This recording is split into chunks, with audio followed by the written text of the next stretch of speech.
Welcome back to another episode of Surprise Multiplayer. Tonight, Jeremy and John fall a little deeper into 41K. Warhammer, that is. John really wants to understand how the authors put something so complicated together. And I don't know. I don't know how to answer. But it's a fun ride. It's fun to try to tell the story, and I hope you enjoy it too. Anyway, here we go again.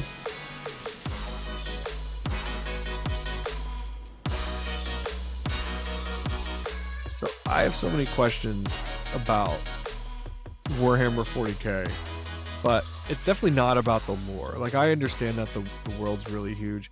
I have questions about how the Warhammer universe, the property, manages the content of 17,000 authors. So, I'm still new, even though I thought I was deep. I'm not. I'm now The hole gets deeper. It gets go way deeper. So, here's the thing. So, I'm doing the Horus Heresy book series, an audiobook. And I'm on book 5, 6, which is 60 some odd hours, 70 hours deep into the lore. The 6 books are around the same time frame from 6 different perspectives of characters that are all independent and running in parallel. So you learn one plot line, and then you learn 5 different characters, different versions of that plot line at the same time. In my head right now, I am thinking Lord of the Rings and how the books laid out eloquently. It's not that. No. What you're saying is there's a chunk of time in this piece of history, and you're able to sit and read through that chunk of time for many different characters and go back and forth between what they're doing, what they're thinking at the same time. So there's a couple major characters that Of course. There's the Emperor of Man, and then there's the Primarchs. The Primarchs are his genetic sons that he created, and we're not going to go into that. And there's 21 of them. And so you have 21 of central critical characters, and they are all independent, and they are all embody attributes of the Emperor in different ways. One's so attributes of basically they split out that dude into 21 different people. Think of it like that, crudely. Okay. And then now they're all independent. They grew up in different planets, different worlds, and they have different legions and armies for each one. This is the plot of the second, what is it? Guardians of the Galaxy. The dude spreads his seed everywhere in the universe. Kinda. Okay. Not spread, but whatever. It doesn't matter. But now you have a major story point in the Horus Heresy happening, and that's book 1. In book 1, and then book 2, 3, 4, and 5 are different Primarchs' perspective of how they interact with that single event.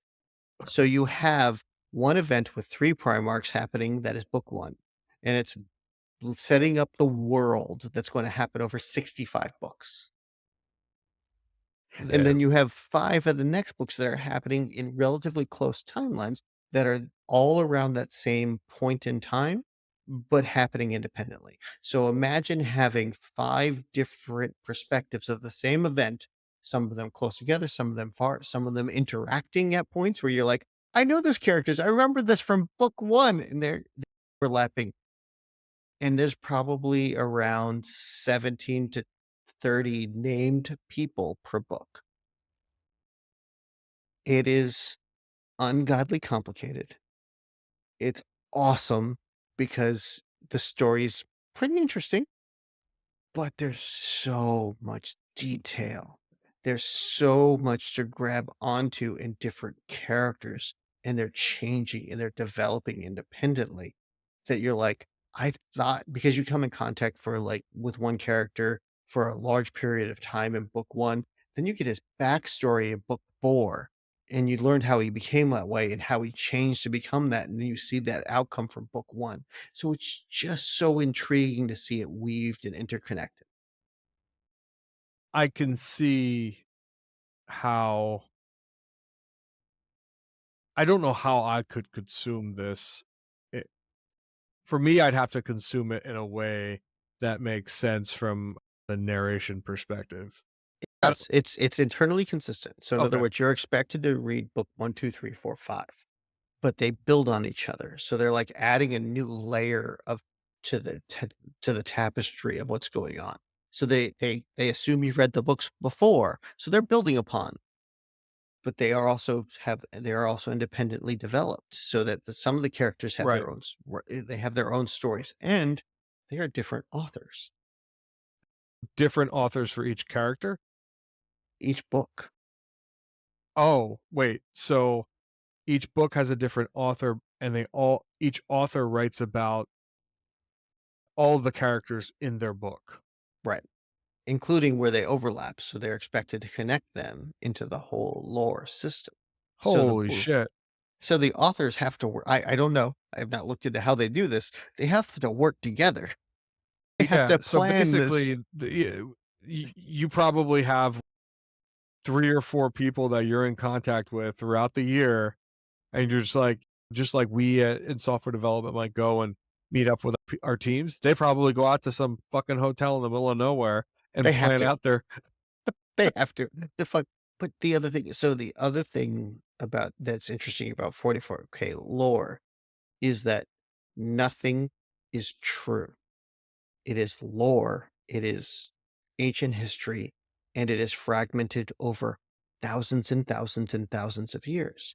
So things can change, things are inaccurate, and things can be muddy intentionally. There's a major, major, major plot line changing in the entire lore world that happened on that was lore on a dead video game from 2011. And the only place you can find the lore of that character is a dead video game that didn't do well in 2011, but it all connects through.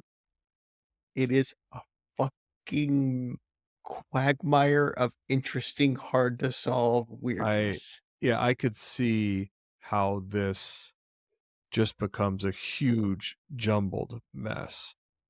My question, I would imagine it sounds very similar to the Star Wars books. I think the Star Wars books are I've never read them. I I don't don't know. read them, They're but complicated. they're complicated, but it's consistent between characters are consistent in the Yes. books, and there are hundreds of authors. Yes. Same thing. And yeah, so it just sounds like that whole environment is I it would just blow my mind. How do they keep everything consistent? Is there a central knowledge base for each character that like a nerd would love to get access to? Like, why isn't Russia and China hacking that database and I don't releasing know. that software? Because that's the kind of shit that I want to know. Dude, there's an entire publishing house called the Black Library, all designed for this. Yeah. They got video games. They have and the other thing is the part that I'm learning more about is there's dead ends all over the place. Yeah. Because Where they just stopped.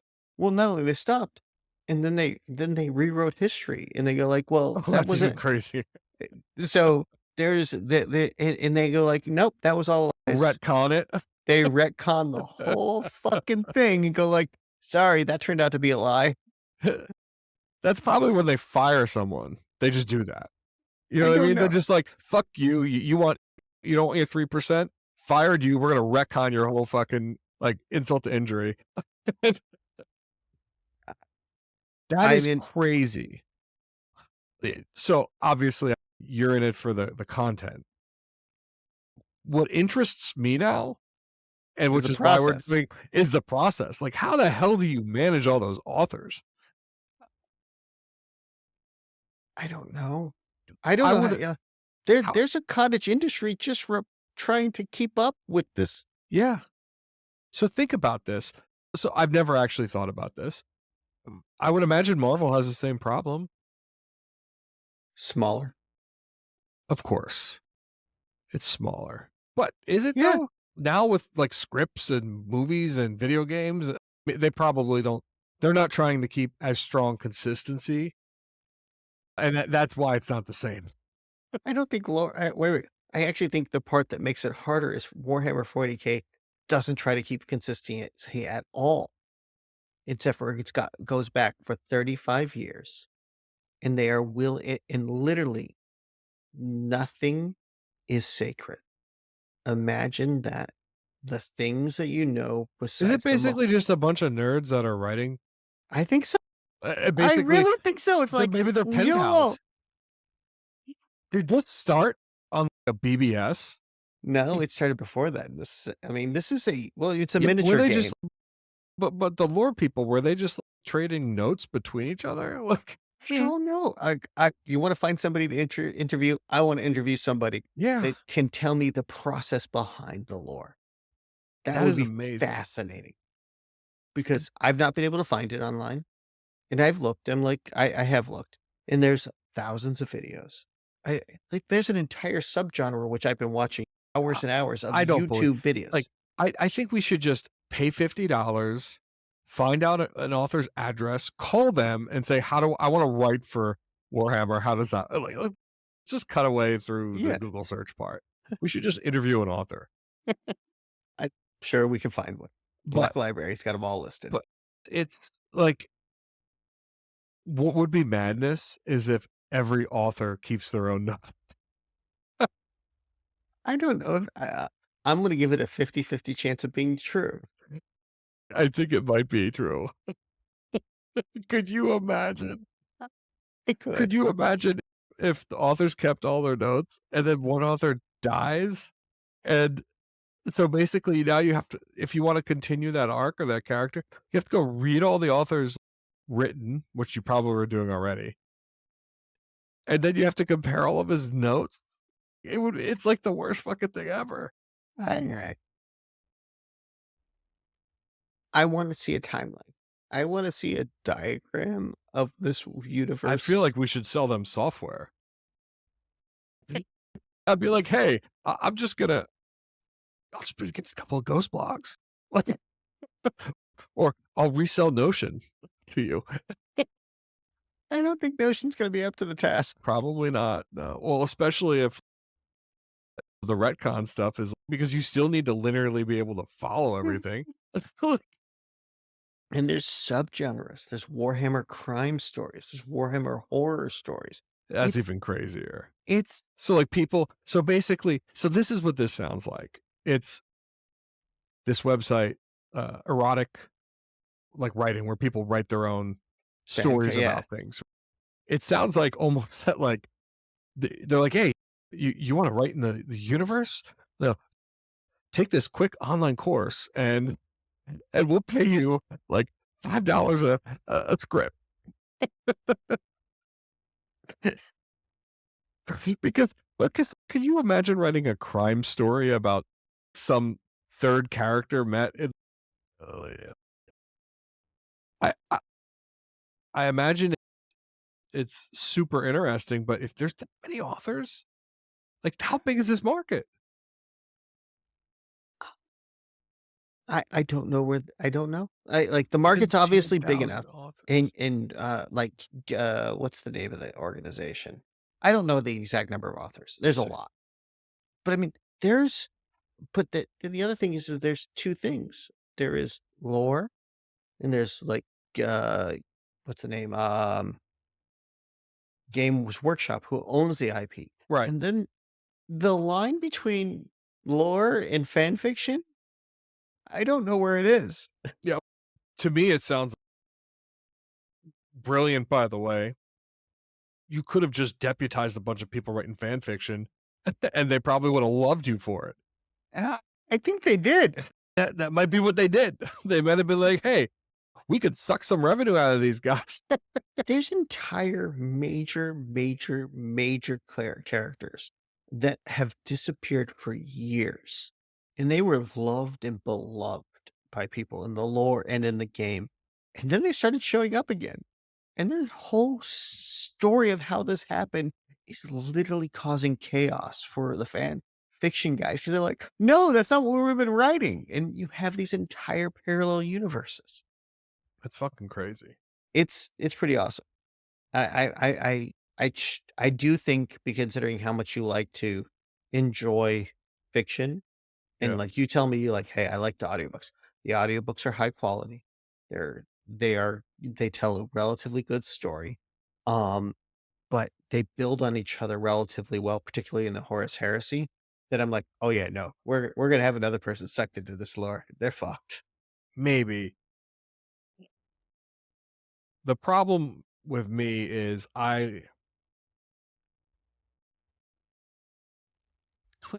sorry. I'm a very shallow reader. Like I like the and this is a result I think of multitasking probably, but I like Maybe. to be at the 100 and maybe 200-foot, 1,000-foot level. And I don't know if it would hold my interest long enough to follow deep into one particular thing. So most of the stuff that I'm reading in Audible are, I think you said the word B, sci-fi B rated content, right? But it works for me. But yeah, The amount I'll you give it a try. consume, you have to be hitting like, It's true. B-rated. It's true. I I flop between listening to Audible books, fiction, and listening to podcasts. And it's yeah, I think I burn through about 80 to 90 books a year is what I'm doing. Alright, you crush me. Yeah. And don't get me wrong, I crush most people. But I get to audiobooks in the winter, I'm probably doing 8 hours every weekend. So that's about for around 20 weeks, I get Yeah. around 8 so that's an episode that's a book every, for 20 I Yeah, get to 20 to 30 but keep bucks. in mind those 80 books aren't they're the average book is probably 7 hours. Yeah. It's some in there are longer, so maybe I'm not doing that many anymore because the kids are young. That's what I was doing. I would just crush books at night. Yeah. But the Warhammer universe, I never really followed it. I saw games, movies, things like that. For whatever reason, I never really fell into it. But yeah, I got to check and see if it's something that, especially if it's audiobooks, I'm running a little dry. Well, here, I'll give you I can loan you the very first book in the Oh, set. There we go. You can loan books, can't you? In Audible? not an Audible, you can't. No. But You can in Kindle with WhisperSync. yes, quickly on Audible, this isn't an advertisement, but I think you and I both read some of the have some of the same authors, and the Bobiverse series is one Oh, that yeah. Oh, yes. we've both enjoyed. My Have you ever read any books by Jeremy Robinson? I don't remember authors' names, but I can't remember one. Let me pull up a Yeah, I forget his Beware of Monsters is his site. nope, never. Jeremy Robinson is an author that I found in Audible that does sci-fi, horror sci-fi, futuristic sci-fi. For example, he wrote a series of 8 novels about Japanese kaiju Okay. sci-fi if they were coming from another dimension. And then he would write a book about a dimension where it's a horror themed book and like the dimensions are opposite to this plane of existence and there's a whole like horror theme. And he's tied all of his series of books together as Oh, one meta novel. Sorry, meta series. It wasn't just a novel. right. And he just finished the 12 book arc where one of the core tenets of the book was the fact that it was a simulation of the universe running on a quantum computer. Oh, it is totally my, like, crack cocaine. And the way that and the way that, like, the series of the book started to end is that one simulation running on a quantum computer is parallel realities, and if you bel the theory is that if you believe that that's possible, that statistically you're a simulation, right? We're running in a sim if statistically that is if we believe that's possible, statistically speaking, this is a simulation. There is an actual if you ever watched the Hulu series called Devs, No. 8 8 episodes, short series, and it has Nick Offerman. It explains this phenomena quite well. The point is that in this book series, they figure out how to jump between the universes and eventually break out of the universe. Be Sliders? Oh, yeah, it again, it's a crazy set of books, and the dude's able to pump out, like, 8 books a year. I don't How know. He's a fucking machine, and he's got a whole following around uh, like, people who love his books. I love his book, and but these people actually they fly out, like, to a different city every year for, like, 2 days, and the author goes there. It's only his books and his Oh, wow. fans. Yeah, it's crazy stuff. But Beware of Monsters.com, Jeremy Robinson, those books, I think you would very Okay. much enjoy. I mean, as soon as I'm done with my s 68 book series audiobook series, I'll be right on that. 68 audiobooks. It really does sound like the Star Wars. That's that's one plot line. Uh, That's the Horus Heresy. that's right. That's right, of course. Do you think there's one person that knows this whole thing in their head? No. No. No, fuck no. Fuck no. I could just see people, like, basically being their whole life is knowing one plot line. Dude, That's the they career, is the plot line. yeah, it's been that plot line for 20 years. That's insane to me. Dude, It's basically like daytime soap operas. It just keeps going. and the universe has got 20,000 years of lore. I mean, 40,000 years of lore, and they use it all the fucking time. Yeah, so that's actually so let's talk about how they use this lore. Because brilliant, by the way, if you just literally took your fan fiction community and turned it into this, how do you actually use the lore? Everything is a spinoff. They literally think so they alright, this is a real thing in the 40K universe, is this thing called the orcs. Orcs are literally fungus spores. Wait, we're not talking like half orcs, we're not talking about like an orc No, that's no, like no. a gray This orc, is a dark 40K orc. for This is 40K just look, orc. these are It's a 40K regular orc. orcs. No, no, no, no, not orcs like you know.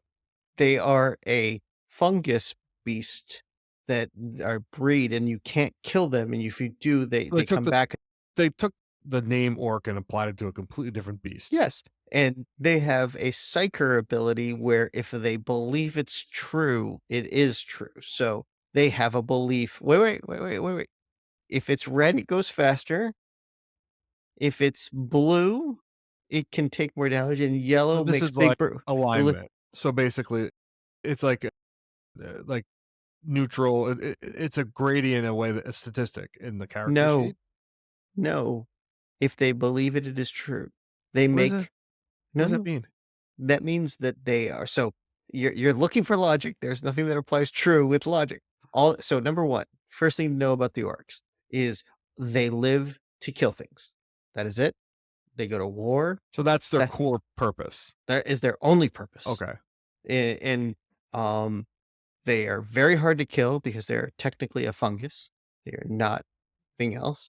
They're basically glorified mushrooms. You kill them and they still come back. You just get more orcs because they spore, and then you get more Okay. orcs. Um, what they have, they are really stupid in many ways, but what they believe means it's true. So, and their leader is whoever is the biggest of them. So if they believe that the rock they're on is a rocket, it becomes a rocket, and they just attach things onto it, and it becomes a big rocket, and then they fling it towards other places. It is that level of bonkers. They believe that anything painted red goes faster, so guess what happens if it painted red? It goes faster. Anything remember, imagine being an IQ of 50, and anything you believe to be true comes true. You can't get crazy inventive ideas because you're not smart enough, but if you do think something goes faster or makes bigger explosions, You're Rain Man. You're basically Rain Man. yes. And that's an entire race inside the 2040K universe that is that. That's fucking crazy. And they're not Could you even that. imagine 500? Could you imagine being the manager of 500 Dustin Hoffmans and Rain Man? There's no managing them. They just want to go to war, and they only listen to who is the biggest. So then they have their medical contingent who often cuts off the bodies of others and makes their own body bigger. I mean, there's nothing sane about this universe in any way, shape, or form. Okay. So, okay, so you were trying to make a point. I don't remember. The, there is no boundaries in this universe. So They just anything that can, they, if it could be imagined by you, they've attached it. There's I think I understand. I probably don't, but I think I do. My question is, all of this begins in the lore, right? I think. Okay. Definitively, it all started with a tabletop game.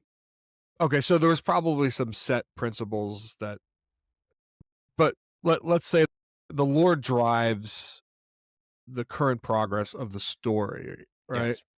And how, how is does the game basically, can they pull from anything to build the stories that, or I, is I, how that uh, works?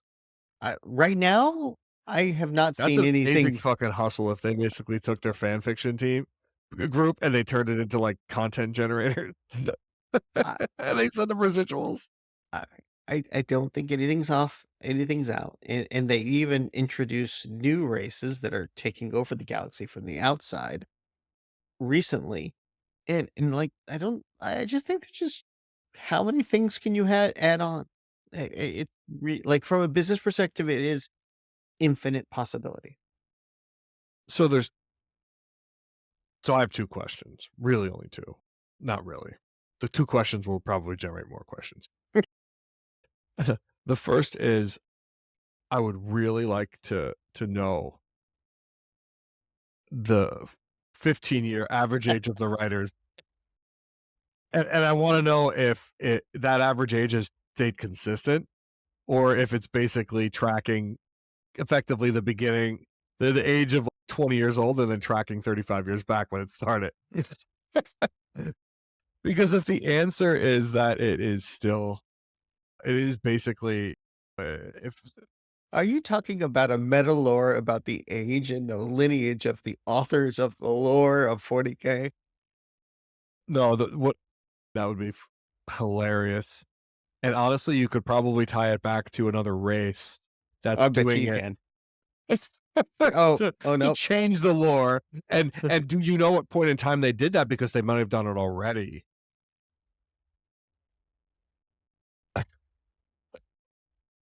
No, the reason I brought it up is that I'm curious if if the Warhammer world is that big and it continues to hit a younger generation, and new writers continue to come into the world like Star Wars. I'm assuming it's new writers because I'm looking at a picture of all the authors right now at 40. No white man that that have what is it, their girlfriends with them and they're just blow up dolls behind them. Um, I think there's no blow up dolls because these are all Uh, photos of like for are these press are release, are but they white men, professional photos? Yeah, white men is the dominant profile. Yeah. Are they white men, uh, Lots of gray beards. 27 to, 65? Oh, there's a lot of gray beards. Oh, see, I'm telling you, so what happens when all these people age out of the job? Do you do character arcs just go away? Holy shit. The, uh, 102 different authors of So books. here's the thing, you could have a conference, like, and Of these just people them. of just them, and this is probably what they do. It's probably just some, like, random airport in Idaho that they go to on a during a week, and they have a conference at the airport hotel. And It's to like 'em. eh, and back to And they have their own politics because blah, blah, blah for show up. He only so shows up if it's on the East Coast. back really quick to Jeremy Robinson, because there is a plot in one of his books where there is a conference every year in some random backwater city at a motels, and it's a serial killers conference. So all the serial killers get together and discuss how efficient they are. And in the book, I believe It's always in the town that he's doing his conference in. that that's brilliant meta, and no, it might be at one point, but he doesn't write about it that often. But in one of the books, he writes about it, and yeah, it's an interesting. So that is crazy. Just to manage that amount of lore, I and don't the think they fact that there's manage it. 35 years of it. Yeah, I can't believe that there's a central place that. There's no way. And I mean, they got anthologies and they got rewrites and they got graphic novels and then they have codexes, How do which are these the people get paid? I mean, like there's a company behind 40K. Is it public? What is the name of the company? Game Warhammer 40K. Uh, Games Workshop. No, they sell all the figurines for the tabletop game. They sell you all the rules and cord, like all that. I know they have a big problem with 3D printers right now. Yeah,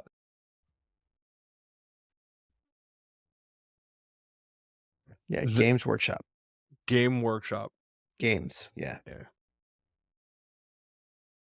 But yeah. Holy and by the way, the games are like the figurines are expensive. Like you'll get a little figurine about this big, it's $75. Have you ever seen? Do you ever watch Adam I know he has Savage's a new YouTube YouTube channels? show. I haven't watched it any. So he one of his YouTube channels videos from about a year ago. He went to a company called Doppel. Have you ever heard of Doppel? No. DOPL.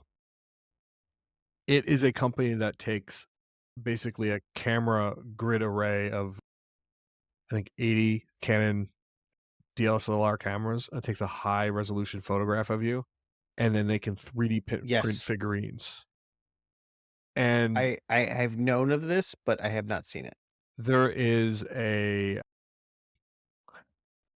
there's a Doppel store in New York and a Doppel store in Washington D.C. Have you done this? I have not done this, but I'm going to. And Adam Savage, of course, like a nerd he is, got dressed up in a whole bunch of different things, like a NASA spacesuit. But I could see this technology basically killing the war. Oh, well, I don't know this, but I think Warhammer 40K has a lot of lawyers. I imagine they do. I think they have to. Yeah, they're gonna have to have a lot of lawyers. Just like Star Wars has a lot of Disney has a lot of lawyers. All right, so how much does Doppel cost? It is very difficult to find the price of Doppel. They have figurines, I think, as small as what have I got in my hand here? Probably about 4 inches and all the way up to 24 inches. And They don't give you a they don't give you price. the price. You have to go there.